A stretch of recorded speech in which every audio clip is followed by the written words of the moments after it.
한국인은 술을 사랑합니다. 기뻐서 마시고 슬퍼도 마시고 그냥 틈만 나면 마시죠. 1인당 순수 알코올 소비량도 한국인이 연평균 7.74리터인데 이게 러시아와 비교하면 적어 보여도 절대 적은 수치는 아니거든요.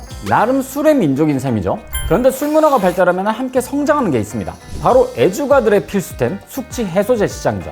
마실 때는 즐거워도 다음 날에는 꼭 고통이 찾아오기 때문에 술을 마시고 난 뒤에는 다들 어김없이 찾게 되는 음료수죠. 그런데 이 숙취 해소제 뭔가 이상합니다. 사실 의학계에서는 아직까지도 왜 알코올로 숙취가 생기는가 이걸 명확하게 밝혀내지는 못한 상황입니다. 그런데 어떻게 편의점에서 파는 이 음료가 숙취를 없앤다는 걸까요? 이 숙취 해소제 정말로 숙취 해소가 되긴 할까요? 심지어 이 논란 때문에 25년부터는 숙취 해소제가 사라질지도 모른다는데 오늘은 한국 숙취 해소제의 역사와 업자들이 쉬쉬하는 숙취 해소제의 숨은 진실을 밝혀드리겠습니다. 오늘의 수요시장 꽁꽁 숨겨둔 숙취 해소제의 진실입니다. 숙취 해소제의 진실을 알려면 숙취가 왜 생기는지부터 알아야 합니다. 우선 마실 땐 괜찮은데 숙취가 나중에 오는 이유는 몸속에서 술을 계속 분해하는 중이기 때문이죠. 몸속의 혈중 알코올 수치를 떨어뜨리려는 생리현상인 거예요. 술에는 에탄올과 메탄올이 들어있는데 이게 아세트알데히드와 포름알데히드로 대사되면서 나타나는 현상인 겁니다. 숙취가 갈수록 힘들어지는 게 다 이것 때문이죠. 그런데 이 숙취라는 게 생각보다 견디기 힘들다 보니까 인류는 오랜 기간 숙취 해소를 연구해왔던 겁니다. 옛날 직장인들의 일화를 들어보면요, 꿀물을 마시거나 사우나에서 땀을 빼는 등 온갖 방법들을 동원했었죠. 바카스도 등장 초창기에는 숙취 해소제였습니다. 이름부터가 로마 신화에 나오는 술의 신이죠. 사실상 우리나라 최초의 제품화된 숙취 해소제였던 거예요. 80년대에 등장한 우루사 같은 제품들의 인기도 마찬가지입니다.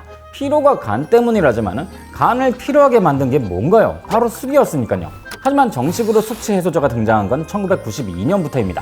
바로 컨디션이 출시였죠. 다만 이게 술 연관 상품이라 당시에는 대대적인 마케팅이 힘들었습니다.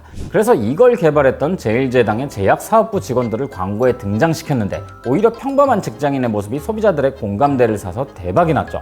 덕분에 숙취 해소 음료 시장은 컨디션을 필두로 4년 만에 500억 원대 규모로 성장합니다.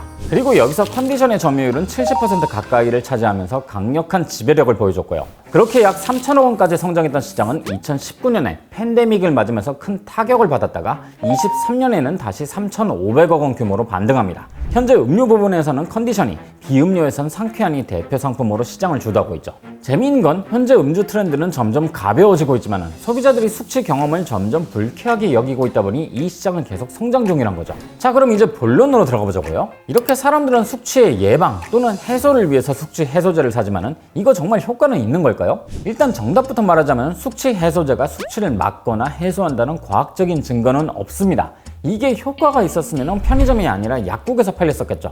편의점에서 팔린다는 건 사실상 식품이란 말이에요. 실제로도 현재 숙취 해소제들은 숙취에 효과가 있다고 주장하거나 표시할 수 없습니다.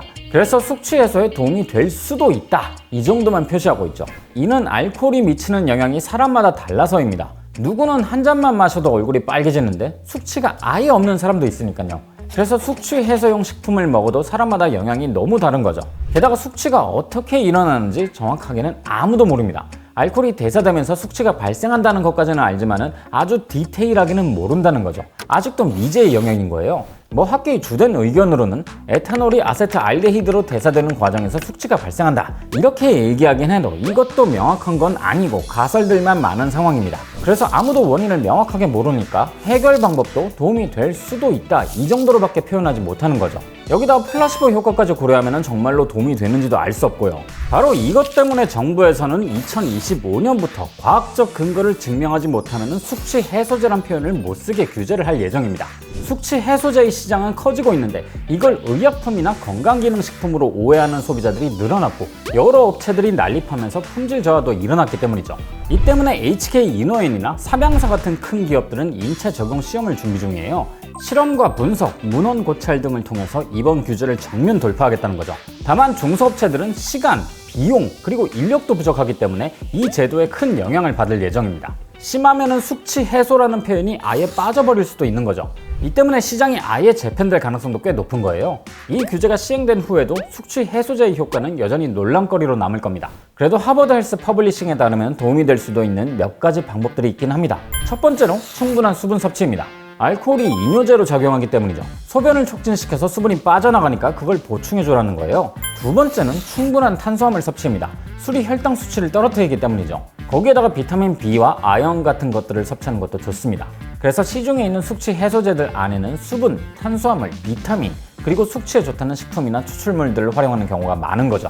그래서 사실 위 내용들만 알면 꼭 숙취 해소제가 아니더라도 숙취 해소의 방법에는 선택지가 꽤 많습니다. 가장 대표적인 게 꿀물이죠. 꿀물에는 수분과 당, 그리고 약간의 비타민과 미네랄이 있으니까요. 또 다른 선택지로는 이온 음료도 있습니다. 이것도 구성 성분이 수분, 당, 미네랄이거든요. 다만 이것들도 숙취 해소를 해준다기보다는 결국 몸에서 빠져나가는 영양분을 채워주는 것 뿐이죠. 그래서 사실상 숙취를 막는 가장 확실한 방법은 그냥 술을 안 먹는 겁니다.